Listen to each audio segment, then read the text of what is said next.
Uh, right, we can continue Kano's story. Is this jump with Achi available?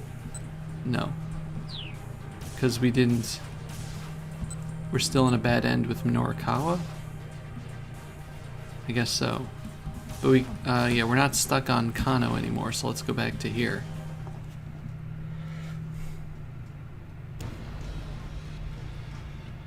Suddenly, boom, his last cannon fire. Oh, we're gonna get to see this again.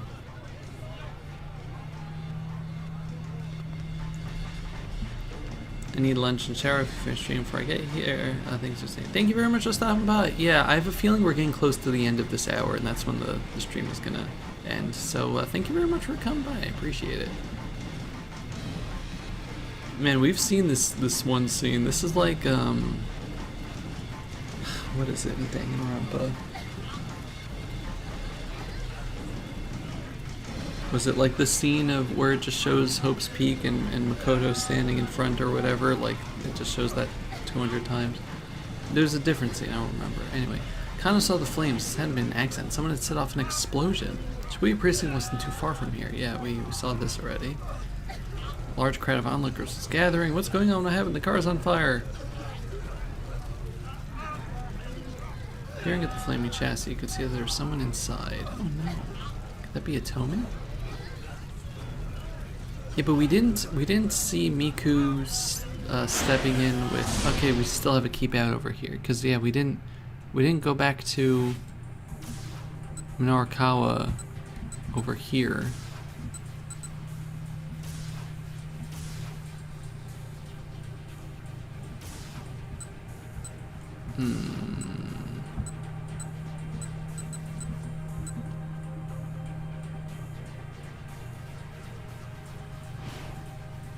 Yeah, where is Yanagashita headed? I'm gonna just head to the thing here, but it shouldn't be any different.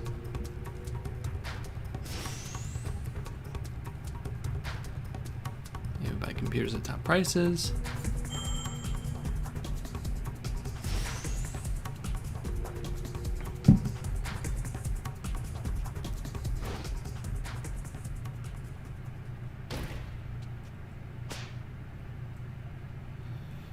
Yeah, so this is still going the same way.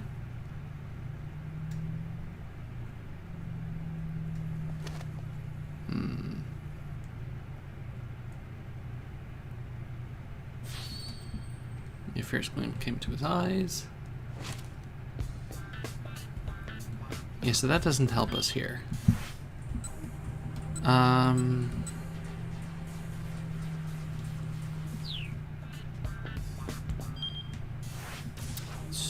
So it's definitely not on Kano's route with this. Like, that can't be it. It's and we can't do this jump, right?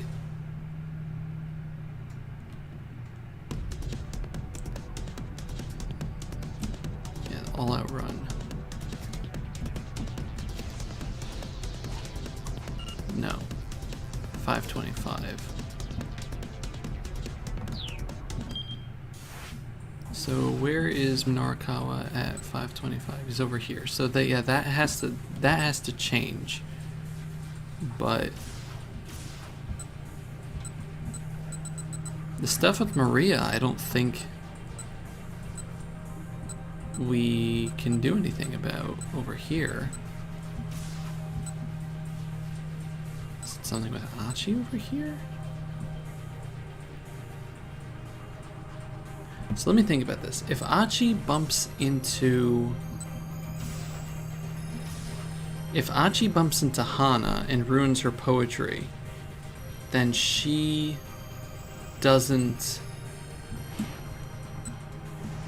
Then she can't go and immediately sell it to Ayakamiki, right? So let's see if that changes anything. Okay, so yeah, because that gets in the water, and then we screw that up. So let's see. Does that change anything over here? It does.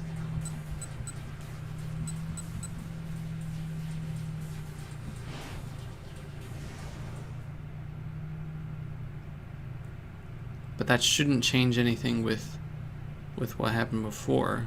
Heading nowhere in particular. There's the poster. Am I just imagining things? I feel like I saw this poster somewhere before recently. Okay, so now it's just Aya Kamiki without Hana. Standing underneath the sign is a woman talking on her cell phone. It sounds like she's having an argument with whoever's on the line. I don't be nosy, so I just pass on by. So I come to Kondori, I gradually come to a halt. I don't know what that did. So I catch sight of a blue minivan parked across the street. Oh! Suddenly my heart starts pounding. I know this minivan. If I head over to it, I'm sure I'll remember something. As if pulled by some huge magnet, I may make my way toward the vehicle. And then it explodes, right? There's a sudden thunderous boom. I'm knocked flat by a blast of energy and the world goes all topsy-turvy. As I lie in shock, a wave of unfamiliar images fills my mind.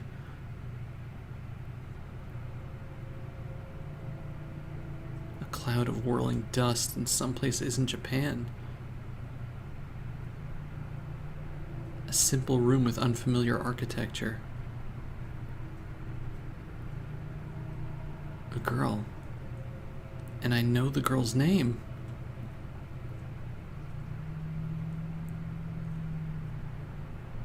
Her name is...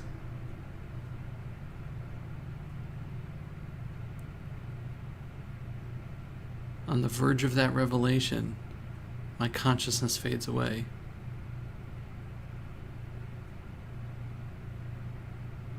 So we get a bad ending over here? Okay, so the bad ending is not running into Hana, I guess. We arrived in Kondori just in time to get caught in the minivan explosion. If she's going to avoid this fate, she needs to stay away from that vehicle. Someone else's actions can ensure that Hana Tiyama crosses the path with her. Okay, so that was the wrong thing for me to do there. Okay, so we know for sure that not running into Hana is the correct path. Okay, took one leap to the side. Alright, okay. Now how about over here? Okay, so let's not follow Yanagashita around in the surveillance cameras. I really wanted that to be something we needed to do, but I guess not following Yanagashita could make our lives better. Achi swirled over to a different camera. Continued switching views, scanning the streets of Shibuya, but there was no sign of a blue minivan anywhere. Still, they remained glued to the monitor. Oh, that's me. Hitomi took out her cell phone. It's an email from Mr. Tanaka. Okay. It was about time for my mood to take a dip. Yeah, we saw this already. What? She looked up from her phone. Found the minivan. You what? What does it say?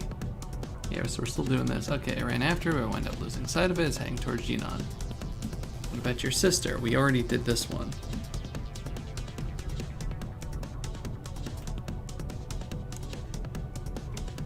Okay, you told me to let out a gasp.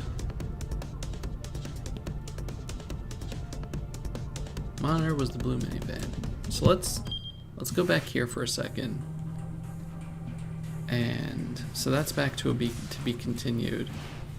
We still can't do the jump over here. That's still a keep out. Where do we jump to from here though? It has to be from Minorikawa's side of things. But I don't know how to prevent Minorikawa from dying here.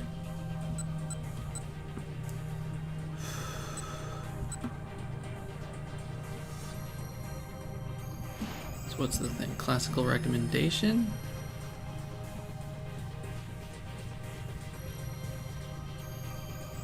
Alright, let's see what happens with him discussing his feelings if I don't listen to the classical music and I just say, no, I can only listen to Aya Kamiki, you heathen. I prefer silence to unfamiliar music. I see. How about something like this then? The detective pulled out a digital music player out of his pocket. Here you go. Dubiously, Osawa slipped the attached earbuds into his ears.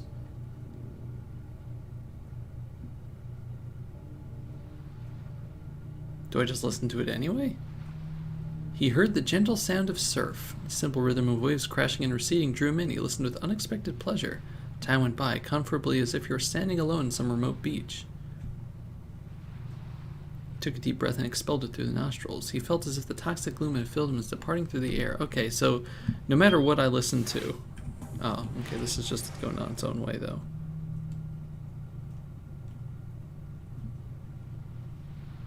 Okay, so let's see if this changes at all.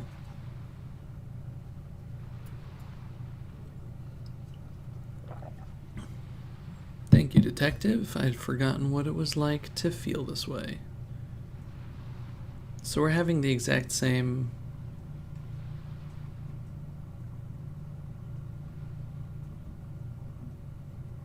Yeah, this is the same thing as before as well. Let's see if it changes at all later, though. It shouldn't.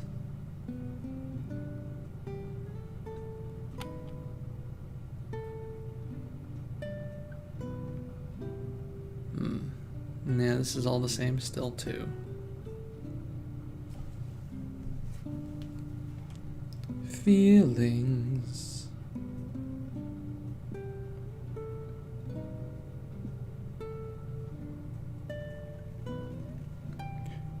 Everybody's got feelings.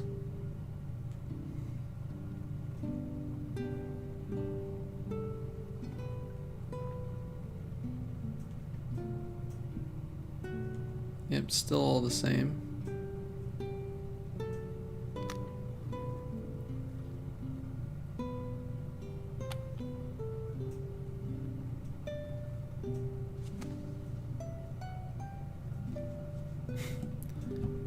You know what? Let's take the banana this time.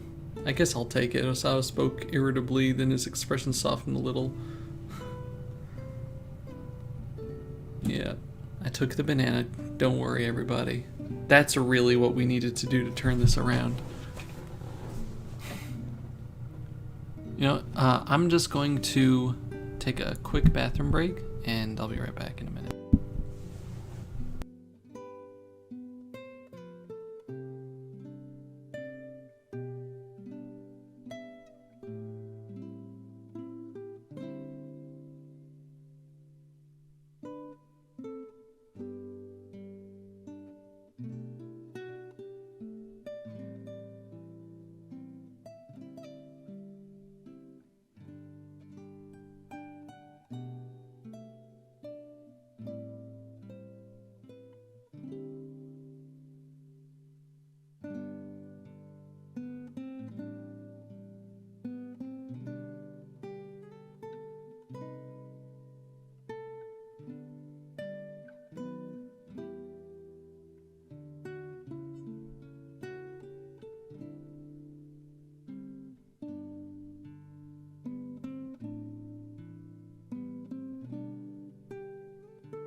Okay, sorry about that.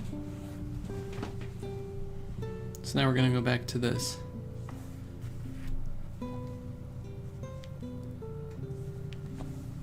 So let's see, if we do this again, it just brings us back to the keyboard over here.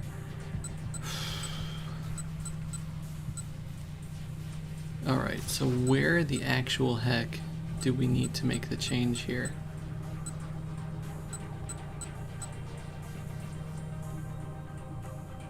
Don't think it's here. It said something about if Miku makes it to the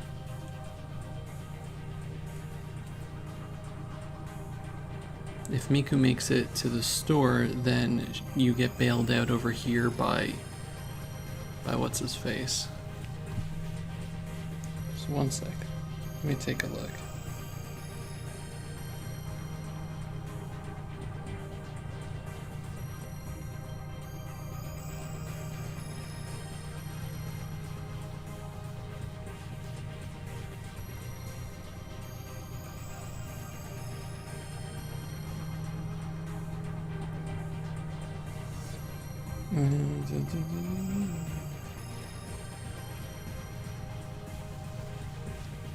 Let's see. So by Minorikawa, which option did we choose here? We chose A. And chose B over there. Now Maria's path. 1500.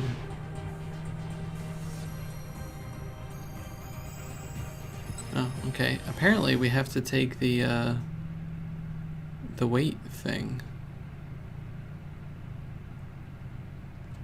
Assassin doesn't answer. Okay, so let's wait for him. Might not make it in time, blah, blah, blah, blah, blah. Okay. And then... that doesn't help us out, though.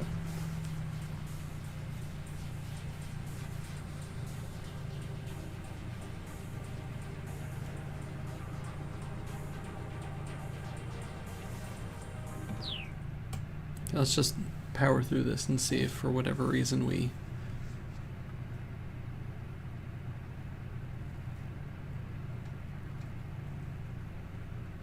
get anything different this time around.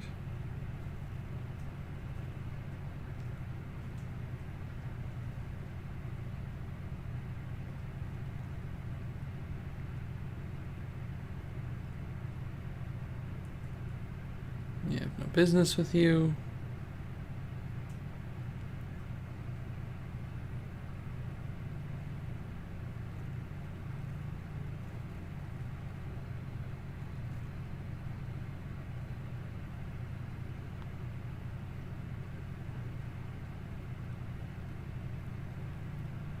Get your memories back, you're gonna hate me.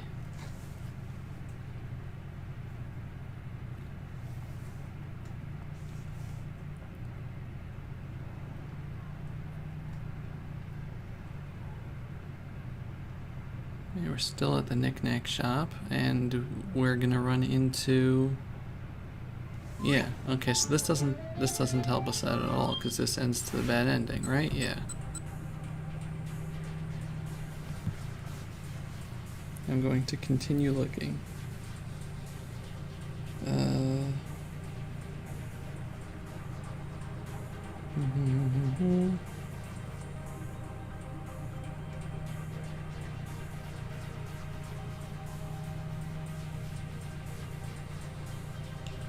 That.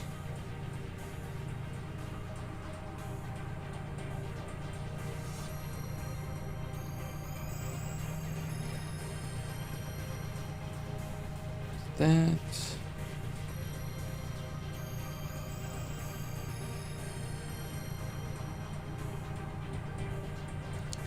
Okay, so there should be an option here that I just do not have at 1520 here, which is really strange.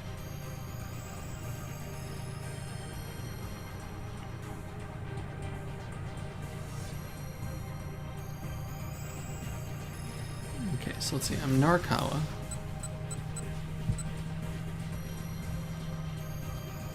We have...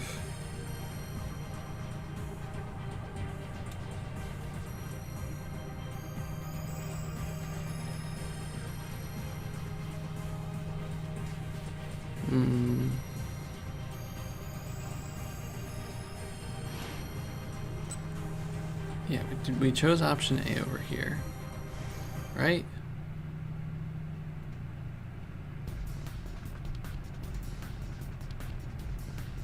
Okay, so we did that.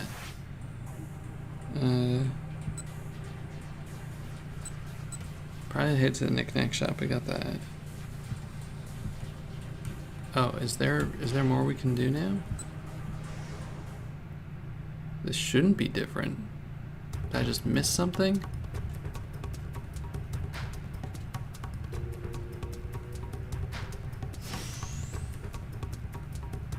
I don't think so.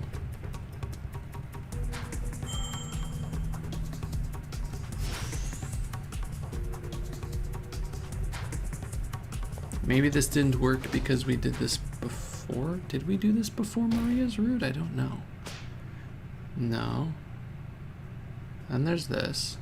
I'll just power through this and see where it goes.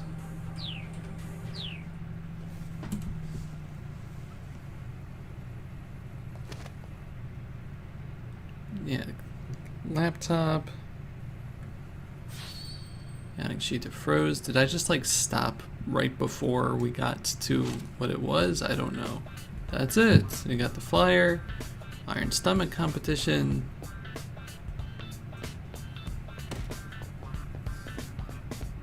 Smacked him in the face. Someone else came into the shop. Okay, this is what we were supposed to do. I guess I just stopped too early because I thought we were just getting the same thing again. Yannickshita's eyes lit up as they saw who it was.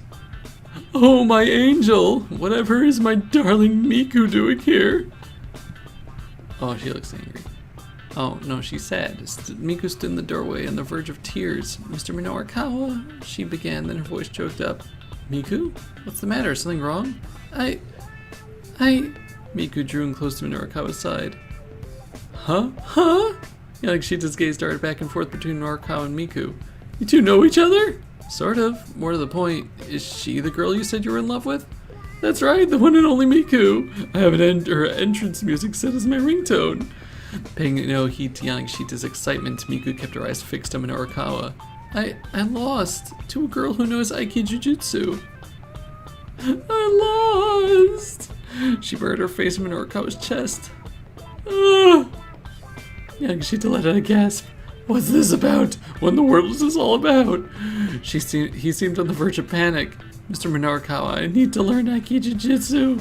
I feel so ashamed. She buried her face even deeper in Minorikawa's chest. That's so unfair! This poor man.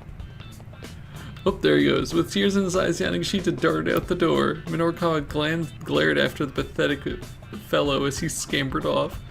This guy sure knows how to take advantage of a bad situation, I'll give him that, he murmured. Can't let him get away, I'm gonna catch him. No, I'm glad I got my partner back. I'm just glad I got my partner back. Ordinary, he'd be inclined to pursue Yannickshita and subject him to a tirade at the very least, but there was no time for that now. He explained situations to the shopkeeper who flashed a sympathetic smile. Ah, is that so? Lucky for you he screwed up then, much as I'm happy to do business. I was like, he got his partner back? Miku? But no, he's talking about his laptop. I can't just buy a computer that doesn't come with its accessories. So you have bought it from him if he had the accessories? Of course. Stolen or not, it's all the same once I've sold it. The shopkeeper chuckled unapologetically. I suppose it's true. Minorikawa laughed along with him. Yeah, all the same. Like hell it is, he roared. Shopkeeper froze like a startled rabbit. But everything you have for sale here has been stolen, hasn't it? Don't be ridiculous. I'll warn you up front, there's no use hiding things from me. I've interviewed you, after all, I know you. The shopkeeper was getting more and more flustered. Well, I mean, look, this is just between you and me, okay? Sometimes I go around gathering stuff that people have lost and I sell it here. But it's not stolen, just repurposed. There's nothing wrong with that, right? The shopkeeper smiled ingratiatingly. You moron! Minorikawa stuck his finger in the old man's face. Selling lost property is a serious crime, too. They forgot the quotations over there.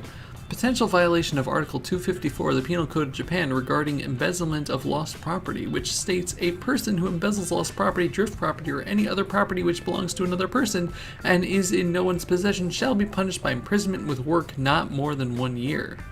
For not more than 1 year, a fine of not more than 100,000 yen, or a petty fine. It is? Well, I mean, I guess I sort of figured it might be sometimes. Well, I'm not the police. I'm more into curiosity than legality. In fact, I find this all pretty fascinating. I mean, what sort of things have you been gathering up for sale? Well, let me see. Like this, and that, and that, and that. The man pointed to various items on the shelves. And also this, and that, and that, and that, and that, and that, I guess? Minorikawa's eyes were directed all over the shop. Yeah, so he totally found the necklace and sold it back to her. Everything the shopkeeper had pointed out had a hefty price tag. And you're actually able to sell things like this? Minorikawa asked. Sure, I can sell stuff. Earlier today, someone bought a big necklace. I'd listed it for 40,000 yen, but discounted it down to 30,000. You can still make a profit even offering discounts? Sure, I mean, it was just something I found lying on the ground after all. Minorikawa looked back at him, and for a moment he laughed as well. Then his face turned hard. This is no laughing matter, he bellowed. You need to stop what you're doing here right away. Otherwise you're gonna find out what it's like to get punished by my pen of justice. I'm so sorry. Shopkeeper bowed repeatedly. Minorikawa glared. The truth was that right now he was so busy he'd have to let this guy slide. Still, this whole asinine affair had eaten up a big chunk of time he didn't have to waste. He didn't have to waste. He was going to have to finish up his copy back at the editing office. Laptop in hand, he left the shop, only stopped short when a slight figure stepped out in front of him. Mr. Minorikawa! Miku stood there, barring his path. Please introduce me to a dojo where I can learn Aiki Jujutsu. I'm sorry, I really don't have time for this right now. Minorikawa tried to hurry onward, but she stubbornly refused to let him pass. You introduced me to that other dojo before, remember? I suppose so, now that you mention it. He tried to slip by her on her right-hand side, but she was quick to block him. You're the one who introduced me to the world of martial arts, Mr. Minorikawa. Well, yes, you know you're putting me in a bit of a bind here. Trying to slip by on her left was a no-go, too. She could anticipate his every move. Please, just hear me out, Miku said. She was speaking through quiet sobs now. I just can't stand to leave things like this. She looked Minorikawa right in the eye. You'll just have to persevere until you're able to win. This is a good opportunity for you. You'll find something to do with yourself that isn't martial arts. I'm sorry, well, find something to do that isn't martial arts, maybe. What? You were the champion at that one pub, right? Maybe now that you're done with that, you should find a more girlish line of work instead. Miku began to tremble. Oh, you jerk! Miku delivered a blindingly fast slap to Minorikawa's cheek. Why'd you have to put it like that? You're so mean! Bursting into tears, Miku ran off. Hey, Miku! She gave no sign she'd heard him and didn't turn around. Minorikawa rubbed his cheek. It stung. For once, he actually regretted what he said. Maybe he shouldn't have assumed she'd be willing to just give up her hobby. He did in fact know of several Aikido Jujutsu dojos. If only he had the time, he could have introduced her easily enough. Checking his watch, he saw he only had 30 minutes and changed until 4 o'clock. There's no more wiggle room at this point. These articles needed to get written and fast. He needed to get back to the editing department, and yet... Oh, damn it all to hell, I can't get work done like this! Minorikawa broke into a run, but he didn't run for Heaven Publishing. Instead, he went after Miku. So that's going to keep him from getting blown up, which is great. Okay, so we got this keep out, which should get us, should let us have the one by Achi over here. Yeah, there we go. That guy. Achi had told me rushed from the building. Yeah, okay, good. Other guy. Okay, so now we can finally do this.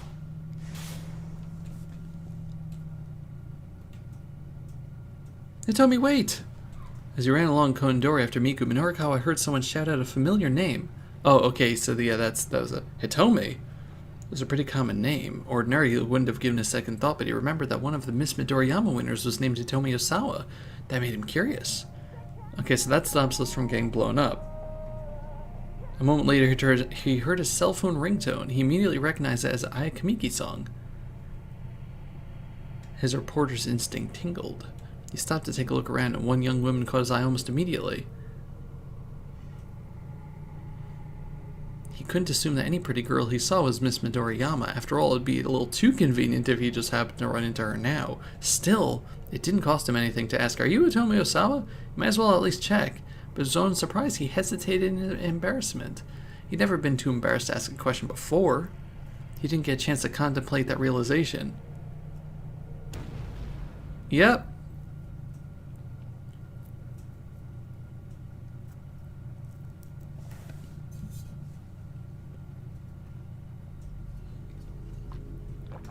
A massive fiery blast knocked him from his feet. A deafening roar set his head throbbing. What was that? What's going on? He lay in a daze on the ground, trying to wrap his mind around what just happened. Behind him, there was a minivan fiercely ablaze. A minivan. An explosion. The first thing to pop into his mind was the attempted bioterrorist attack on Kasumi Gaseki 2 years earlier.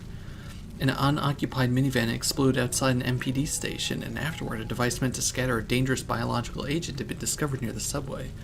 In the end, no one had been harmed, but there were rumors that the government had paid a terrorist organization a hefty sum to keep it that way.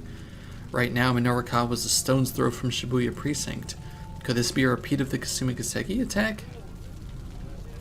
The entire area was in an uproar. People were running around in panic. Minorikawa could see several injured people lying on the ground unmoving. And yet, despite the gravity of the situation, numerous onlookers were casually taking photos with their cell phones. Minorikawa got to his feet then went to try to get everyone away from the scene of the explosion. Yeah, so this is what we saw from Kano's side of things. Hey, you guys, get back! There could be another bomb! Minorikawa looked around as he pushed around the crowd. He was getting a strong whiff of his scoop. He needed to write his copy ASAP, but he just couldn't turn his back on the situation now. Two young men were strolling toward the burning vehicle. They had the look of juvenile delinquents. Whoa, what the heck? Is this for real? Ain't this dangerous? Like, for serious? The pair tried to find an optimal vantage point. Hey, Minorikawa snapped. Don't get any closer. He spread his arms wide to hold them back. The young men came to a halt, but otherwise paid him no heed. Oh, this is bad. This is for real bad. Think this is a terrorist thing? Yo, get out your phone. Come on. But like, you think this is a terrorist thing? Dude, shut up. Just hurry and call Susumu. The taller of the two, dressed in red, was ordering around his blue-clad companion. Oh, so these guys are part of the SOS. Huh? The boy in blue huffed. Man, do it yourself. Say what now? Bitch, they didn't have time to get yourself all worked up. Minorikawa stood there, arms still held wide, getting more and more annoyed at their back and forth. Yo, just make the call, man. The young fellow in red scowled. He wasn't gonna back down. Huh? Yo, what difference does it make if I do it or you do it? Doesn't make any difference. It don't matter if you do it. Yeah, right. It don't matter. So in that case, you do it. Look, I'm telling you, just make the damn call. And I'm telling you, just make it to your damn self. Oh, enough of this already. Minorikawa opened his mouth to tell him off, but then the young man in red spoke again. Dude, the goods from over at Endo Electronics are gone. You gotta let Susumu know. The name Endo Electronics caught Minorikawa's attention. Huh? Yeah. Ain't that all that Achi dude's fault for getting all huffy at us? I mean, it was Kiryu who told us to go find the Endo storehouse. Yeah, but Susumu don't like dealing in stolen goods. Says it dirties the SOS name. Yeah, well, what a coincidence. Looks like these two were SOS members. Hey, Minorikawa called out, you two! He finally succeeded in getting their attention. Where's this Susumu fellow? I'd like to talk to him. He had no idea who Susumu was, having only heard the name just now. Still, from the way these two were talking of it seemed clear he held some position of leadership. You think I'd tell you if I knew? The fellow in red snarled. Minorikawa kept his composure. Listen, you guys know the Tenryugumi? The Tenryugumi was a Yakuza syndicate that operated in Shibuya. An up-and-coming Yakuza syndicate that turned up on the scene 10 years ago. With the seemingly legitimate Takarada financing as its business front, the group offers monetary solutions for people in financial trouble. But those who accept their offers soon find that their troubles only grow and grow, embroiled in conflict with the Kanto Shiraminegumi, who have long been established in Shibuya. The street kids were sure to be familiar with the name if nothing else. I may not look it, but I'm pretty tight with the Tenryugumi. And maybe you two don't know it, but Susumu's been showing up at their office a lot lately. Susumu's been dealing with the Yakuza? Well, for real? Sweet! The two punks bought it completely. What's SOS using as their hangout these days? I've got a little something to discuss with Susumu. Huh? Right now it's this bar called Inferno. Minorikawa made a mental note of the name. Right, Inferno is where exactly? Two young men suddenly looked distinctly uncomfortable. Uh-oh. Later. Yeah, I got a thing to do. Backing away, they took off through the crowd. Hey, wait up! I need to know where Inferno is! But the pair had already vanished. And there's Achi and Hitomi behind him. Ambulances began arriving at the scene and paramedics rushed out to tend to the wounded. Excuse me, would you mind answering a few questions? Uh-oh, Minorikawa turned to see a man in a suit approaching him, flashing his badge. Okay, now we can finally go back to Kano here. I'm going to stream for a little longer than I normally would because I think we're more or less close to the end of this chapter, or this hour. Several people were on the ground nearby, evidently injured by the explosion. A girl in a hoodie was crouched among them, doing her best to tend their injuries.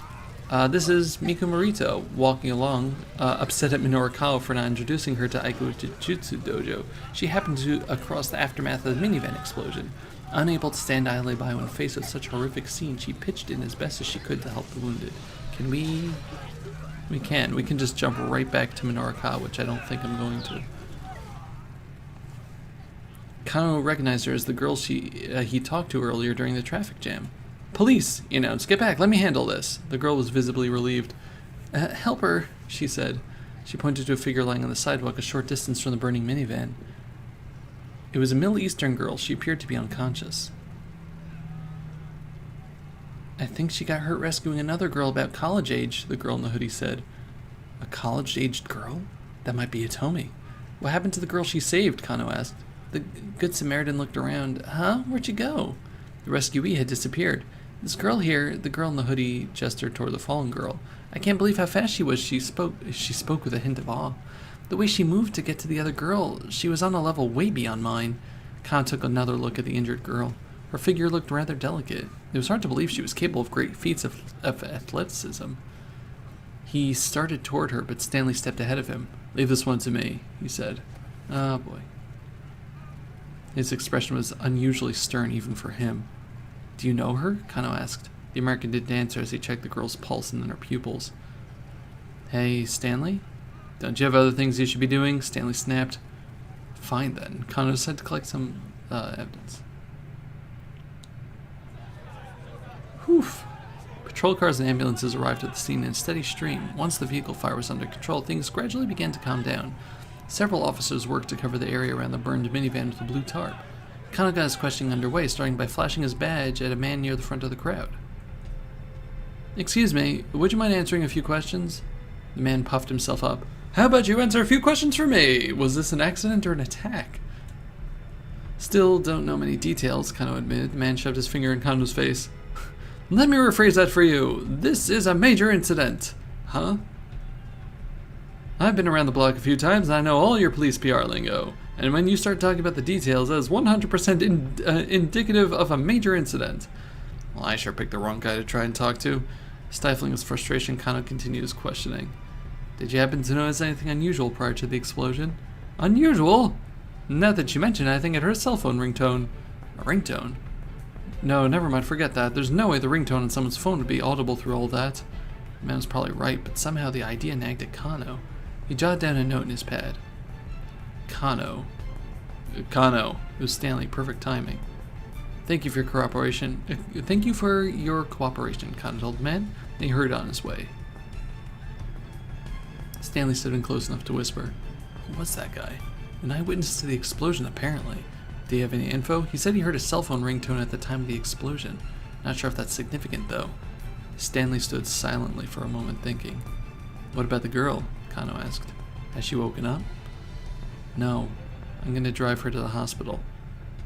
"Huh? Why do that yourself?" "Just look around," Stanley said. He cast his eyes over the scene. There's still many injured people lying on the roadside. It seemed the authorities hadn't sent enough ambulances. "But isn't your car parked back in Mariamacho?" Kano asked. "Oh, I am still going. Yeah, I decided to go for a little longer. Did we save the people?" Minorikawa, the reporter, is still alive. Kanan is possibly still alive, but not doing well. And Achi and Hitomi seem to have walked away. I don't know where Maria is currently. "Under circumstances, I think it makes sense for me to go back for it," Stanley replied coolly.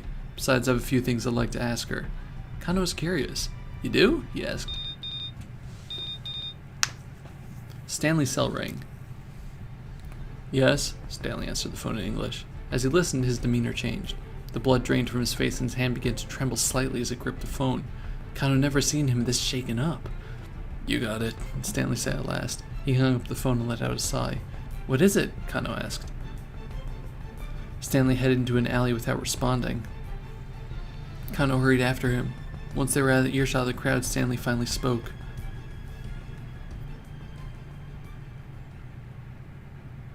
"That call right now is from Gordon, my superior." He broke off there and for a long while was silent. He appeared to be struggling with some strong emotion.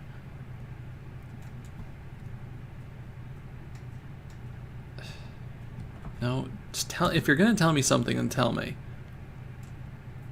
All right, Stanley said at last. I can trust you with this. Wow, I never thought I'd hear you say that you trust me, Kano teased. But Stanley's expression remained dead serious. What are emotions? I don't know. That's a good question. We were contacted on our end by the mastermind of this plot. Those international criminals you mentioned? Correct. Roughly 8 hours ago, they infected Maria Osawa with the Ua virus. Then, they let her loose somewhere in Shibuya. Hold on. By Ua, you mean... Oh no, they let her go on purpose?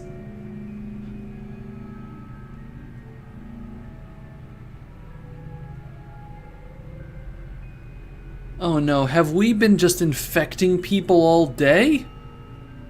Kano thought back to his earlier conversation with Stanley. These criminals were trying to get their hands on a new drug, an antiviral drug developed by Kenji Osawa that had been shown to be effective against the Ua virus. Stanley hesitated before continuing. This is a killer virus with 100% mortality rate once it takes hold. Kenji Osawa's antiviral is our only means of combating it. A mortality rate of 100%? It has an incubation period of 12 hours. In another 4 hours, Maria Osawa will go symptomatic. Yeah, how topical, right? After that, she'll begin spreading the virus throughout the city. It's capable of airborne transmission, so we haven't been doing it yet.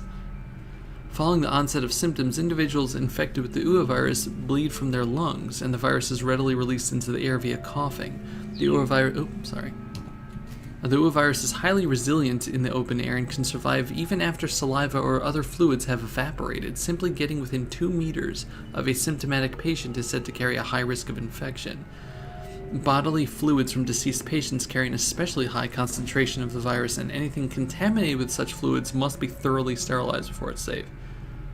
How does it feel to play Pandemic during... When I got to the, like, at the very beginning of the game, which, you know, we were playing last year, which, you know, COVID was a little worse, and we got to the start of Osawa's route, and it was just talking about this deadly pandemic virus, and I'm just like, wow. Alright. This game came out way before COVID did. Okay, so we're not yet... we haven't been infecting people yet, Stanley nodded. If we don't administer Kenji Osawa's antiviral before she develops symptoms. Yes? Khan's voice was trembling now. Stanley spoke with complete certainty. Everyone in Shibuya is going to die.